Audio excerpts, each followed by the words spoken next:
Coming from the mountains of Java, this is your tarot reading for the whole of 2023, Libra. And I sincerely hope you get something from it. I hope you find it useful. I really do, Libra.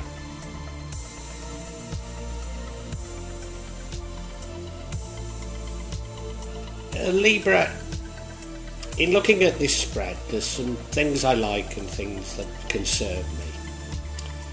And I have to keep in mind that this is for an entire year. So there's bound to be ups and downs in a year, aren't there? So I think I need to keep that in perspective. If we look at that central card, that's the Hierophant card, and I normally associate that with formal religion. Now, I don't think it was Leo, but it was somebody that I've just read for. It came up and I didn't feel it was religion. It was about maybe culture, maybe sort of a conservative outlook on life. But then as I got into it, it could have been religion, so I don't want to discount it. And it runs throughout the entire reading, so I need to bear that in mind as I look at all the other cards. Go to the bottom right, the Seven of Cups. That means many opportunities, but not all the opportunities are what they see. We then have, in your current energy, the King of Cups. Somebody who's emotionally mature, somebody who's in control of his emotions. In the future, we have the Ace of Swords. I think that's new information coming to you. Maybe new ideas, but I think it's information coming to you. The card or the energy that impacts on the outcome is the Death card. So that is a ending, possibly abrupt, possibly unwelcome ending. But often these things are for the best, particularly if we take it over the year. I wonder if it's related to that Seven of Cups, that maybe an opportunity wasn't quite what it seemed to you.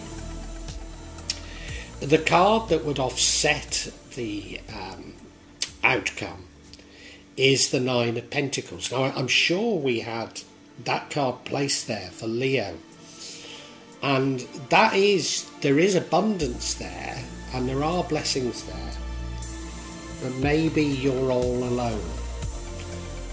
And maybe you're better off all alone, I'm not sure. So could this reading be about love? There's no other indication that it is. It feels more to be about, well, I don't know, because we've got the Hierophant suggesting it's about religion. Well, the outcome is the High Priestess, and again, somebody in touch with their emotions, in touch with their conscious and subconscious, in touch with the paranormal and the material world. So I wouldn't say that's a bad outcome, but there's certainly some things, maybe deeply psychological things, going on in your life.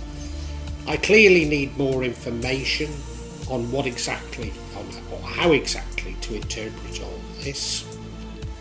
And I hope you'll stick around while I unpack it for you. And if it's having some resonance, if you can make a comment, hit the like button.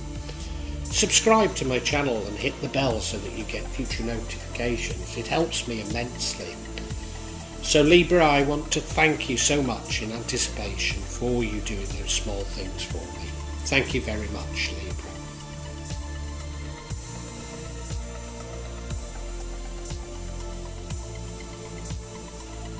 You may well be asking, why from Java? What's important about tarot from Java? And the truth is, there is nothing so important about tarot from Java. Simply that here in Java, we have many different spirits who will come to help in your tarot reading. It'll probably put a different reflection on things.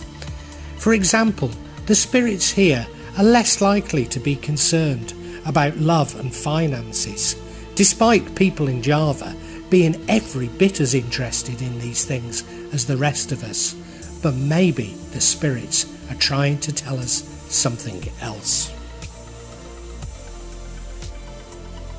Now I'll be using probably 2 decks, but out of 3 decks. So the first deck is Tarot Nusantara, the second deck is the Steampunk deck, and the third deck is the Light Visions Tarot. Tarot Nusantara is actually a new one to me, which I love, whereas the Light Visions I've struggled with as a result of the rendering. Although I think I'll grow into it, I will keep using it and coming back to it. You can see on all of them I'm using quite a lot of salt, and that's to clear the energy and the spirits from them, something that I do fairly regularly with my tarot. And I also, you'll see a number of Jimat there that I use just to bring a good energy to the tarot and to my reading.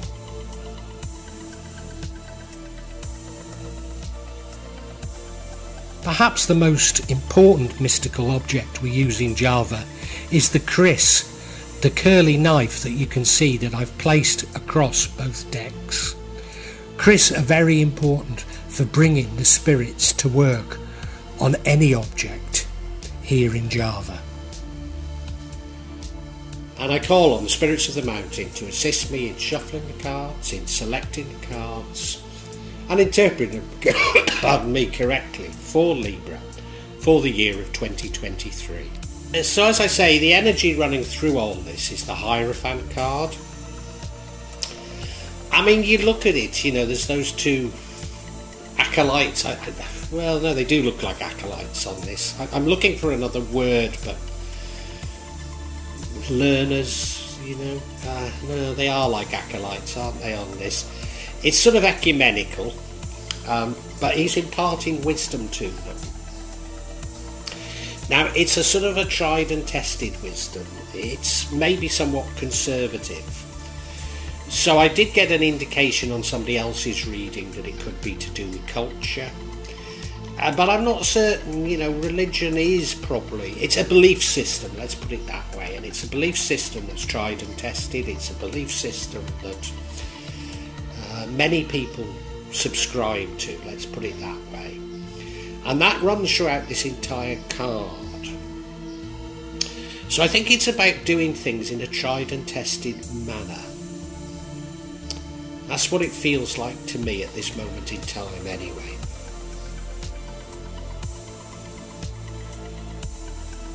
Now your past energy is the 7 of Cups. Well, again, let's go straight to looking at them. The 7 Cups there, so that's 7 opportunities. Now it doesn't mean to say that you're only choosing one opportunity. You might choose more than one. But not all opportunities are what they seem. So you've got one with pagoda, it could be a house in it, you know. So you'd really like to get that. There's one with a reef, that looks rather nice. There's one with that's covered, so you don't know what it is. And there's one with a snake in it, so you wouldn't want the one with the snake in it. I can't tell what they all are, to be honest, but you know, there's these opportunities presenting themselves to you in the past. And some are good and some are not good. Now, if it's a case of you being able to ride more than one horse, maybe that's the way to do it. When I was in business, you know, my business was based on projects. We always knew that one project would go wrong and lose us a lot of money, and hopefully there was enough money being made on the others to offset that. But you know, with the increase in psychopathy and narcissistic behaviour, particularly in the public sector where my projects came from, those that were going wrong got more and more until in the end it seemed hardly worth doing it. Well, it wasn't worth doing it, but I mean the market collapsed anyway. But you know, I don't know if that's a similar circumstance to you. We need to look a bit further yet.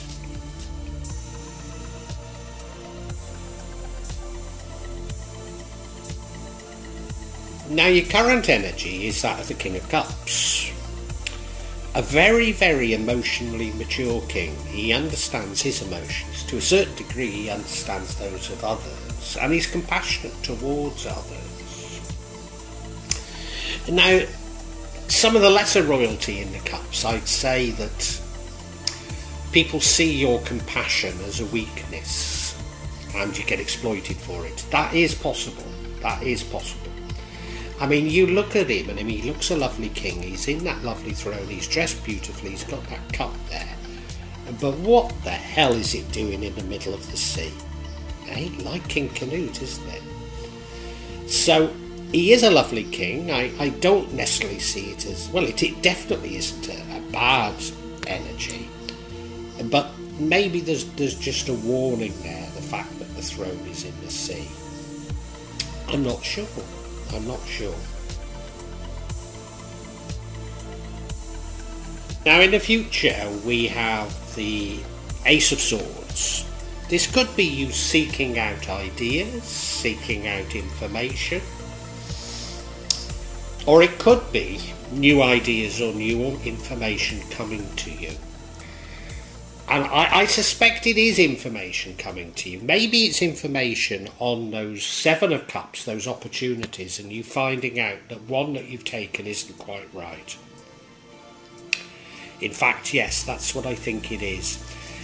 There's something divine about it. You look at the sword, well, you know, there's a crown on the sword, there's a feather, and there's those leaves, and then behind the hand that's holding it is that cloud, and it's as though this is sort of divine, as though it's fate. So whatever is happening has been sent so that you learn a lesson from it. It's meant to be. And so don't be worried about the events of 2023, because I do feel that they're meant to happen, and while at times you might get worried and concerned about them, they're all for your learning. They're all for you to do something. I'll tell you what's happened to me last night. Well, in fact, it's only 5:30 in the morning now. You may know that my mother died recently, and I was appointed executor to the estate. But, you know, living in Indonesia, where I can't even post a bloody letter, it's impossible for me to act as executor, so I've given power of attorney to my solicitor. And the first thing that we have to do is apply for probate. I mean, I got an estate agent to look at the property. I've cleared the property. But there's nothing, you can't sell it, you can't do anything until probate has been granted. So what's happening is it's actually going via an auction, and the people running the auction, they're phoning me in the middle of the night. And they're wanting to know what's happening about probate. And I don't know. I've not phoned my solicitor, I've not been in contact with my solicitor. I'm really not bothered. But they're wanting me to get all, you know, upset. You know, phone probate, do this, do that, you know. And for what use? I'm not able to influence it whatsoever. And I think it's a similar thing with you. You know, you might get upset by what's happening in 2023, but I want you to know that it really is for your best. I'm certain of that.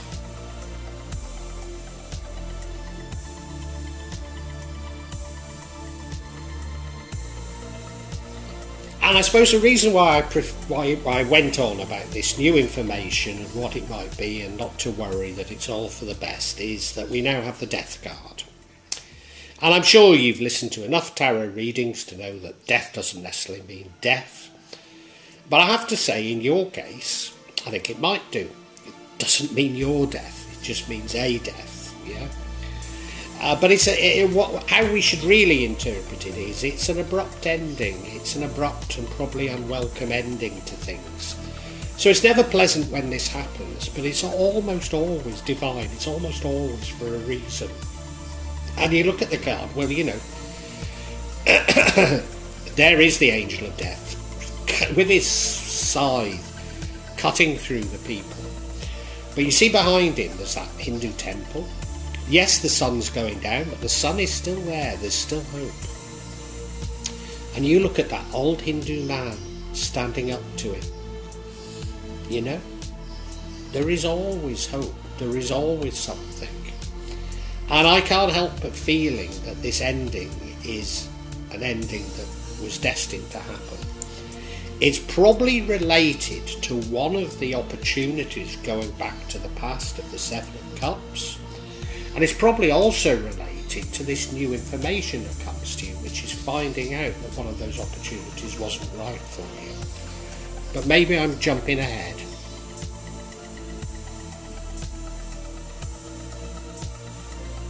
Now, the thing that would change the outcome is the Nine of Pentacles.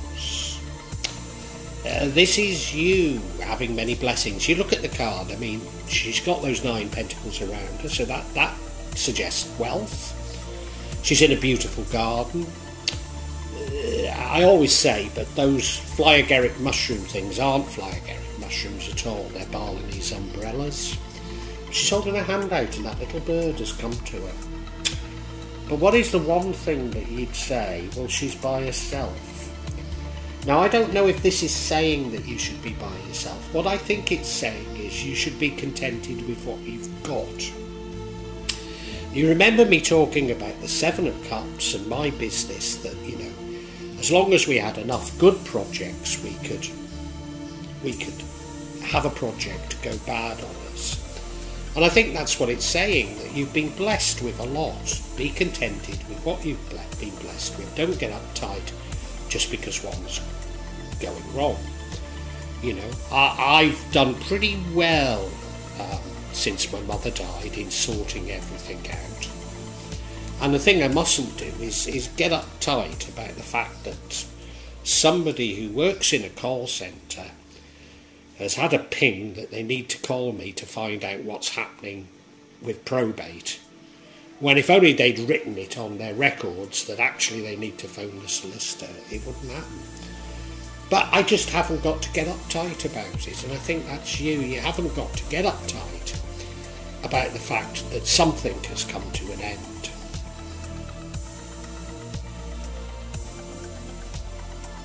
Now, the outcome is the High Priestess, and I do see it as a good outcome. Is she's somebody that navigates between, if you like, the material and the paranormal world, or somebody that's in tune with her conscious and subconscious. So there's a great balance with her. So maybe you had to go through this so that you understand what's happening in the world. I mean, you know, take my story about me being harassed about probate by these people from a call centre. I'm not to take it personally. I've got to understand how call centres work. They have an idea of how everybody should be. And the idea is clearly that we all live in the UK, because I'm selling a house in the UK. That we all love being contacted on our mobile phones. And that, you know, if we're an executor, we'd arrange probate ourselves. Now, that's the model they use, and so I shouldn't get upset. Well, I am upset at them calling me in the middle of the night, but you know what I mean, I shouldn't take it personally. And I think it's that you come to realise that whatever has happened, you know, it's just natural. Don't take it personally. Don't think that this is somebody having a go at you.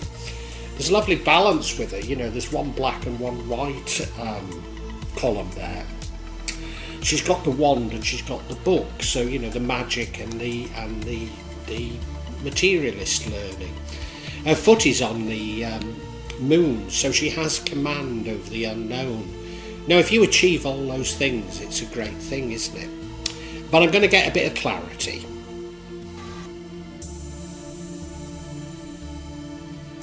Now, I'm going to seek clarity on this death card. I know I said don't worry about it, I think it's for the best, and I still do. But, you know, let's get clarity on it. Let's see what's happening. And the first card we get is the Knight of Cups. Ooh, that has gone back to suggesting to me that it could be about love. Knight of Cups, a bit of a fool for love. The next card is the Death card, which is saying, well, we did tell you it was death, you know. And the final card is the Seven of Pentacles, long-term investments. I think you lose a long-term investment, but could it be that this investment is from someone that you love, somebody you trusted at the very least?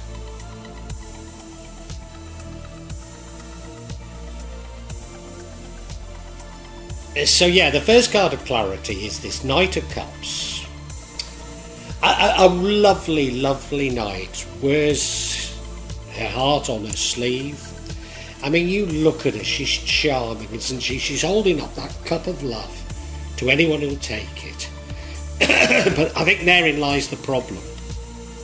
Too many people take it. I mean, sometimes this can mean that you have more than one lover at one time. I mean, I'm not making anything moralistic here, but it could be that, could be playing around a little. I don't think there's anything malicious in this knight.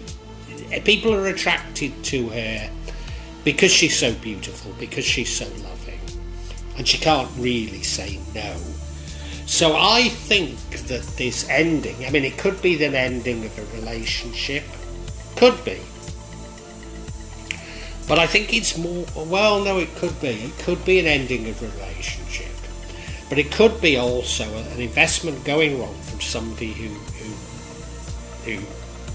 you loved, or you at least trusted very deeply.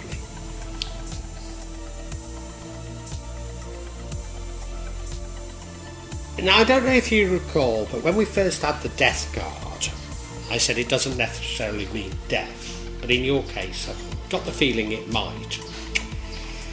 And you see, we've got another death card here, and that's the reason for it, because it's like saying, well, we did tell you. I'm not so certain that is how we should interpret it, the second death card. But second death card we do have confirming death. So it is definitely an ending.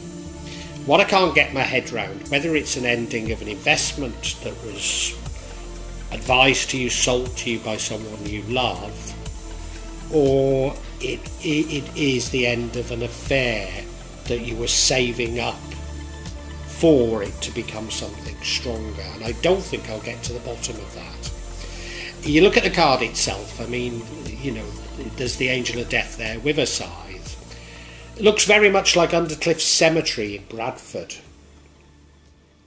Don't know how many of you know that. I remember when I used to go to Bradford all-nighters, and I was watching, I think it was called Calendar Yorkshire TV, and there, to my surprise, was Phil Dick's wife, Phil Dick used to run the all-nighters, and his wife used to, I don't know, have something to do with the cemetery, and there she was on Calendar in the cemetery. Yeah, it reminds me of Undercliff Cemetery, it really does.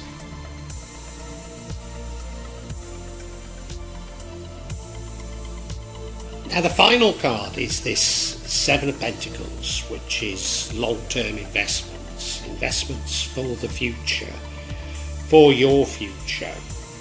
Remember, I've been saying that it could be that this death is about the death of a loved one, or somebody you loved, or it could be about the end of an investment. You look at the card, well, you know, it is long-term investments. He's watching them grow, isn't he? He's watching the pentacles grow. What I hadn't appreciated is that it could be both. Now, the reason why I'm saying this is you have this card running through it, which is the Hierophant. Could be about religion, or it could simply be about a more conservative approach to things. But I think somebody that you respect, love might be putting it too strongly, but suggested that you should get into an investment, which was probably a slightly off-the-wall investment, and that has gone wrong. Now, it's not the end of the world, because I think you've got many investments, but I think it's that that's gone down.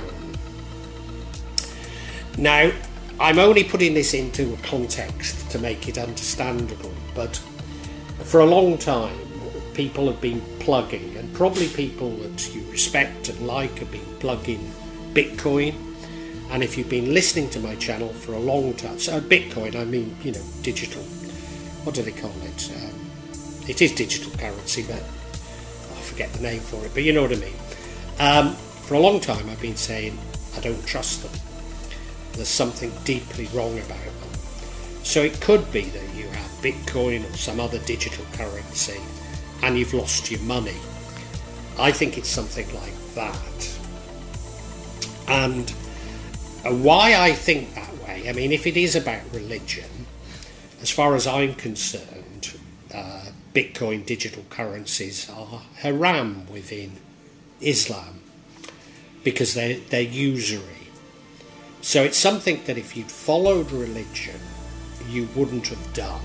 Even though, you know, you'll find all sorts of vlogs on this platform from very earnest Muslims telling you how digital currency isn't haram. It's my belief that it is. So I think you took something of a risk by going outside either your religion or the conservative ways of doing things, and it's gone wrong. And of course you end up with this high priestess and you're beginning to see through it all now. So I think we can summarise for you now, Libra. We've got there.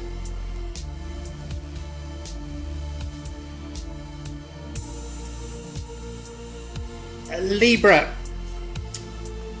2023 is all about you taking a risk, going outside the conservative ways of doing things. And you did this probably before 2023. It could be a religious thing. It could be, you know, if you're a Muslim, you get engaged in usury, something that's haram to us Muslims.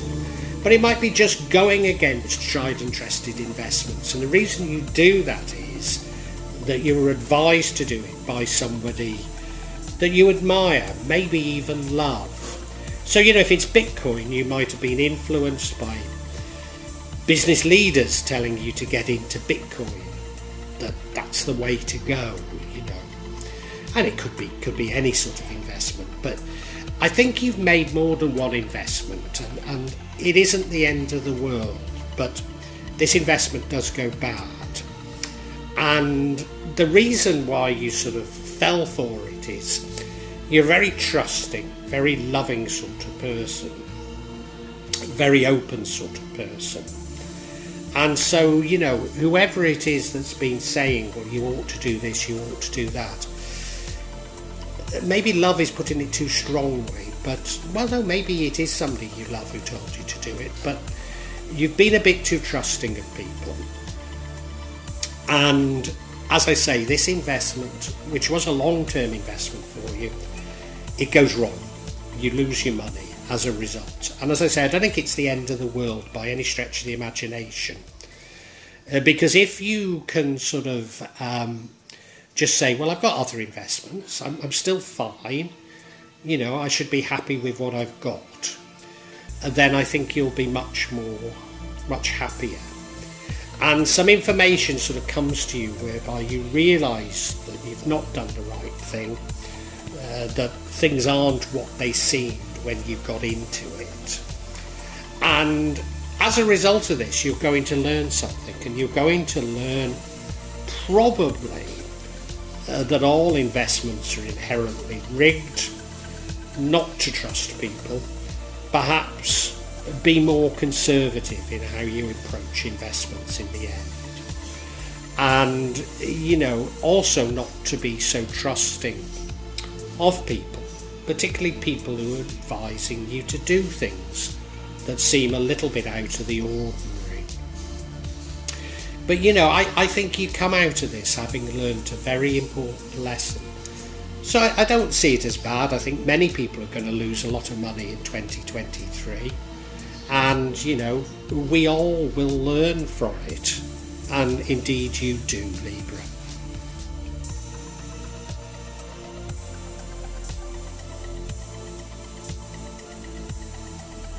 Well, I do hope you've enjoyed Tarot from Java as an addition to my channel, The Magic of Java.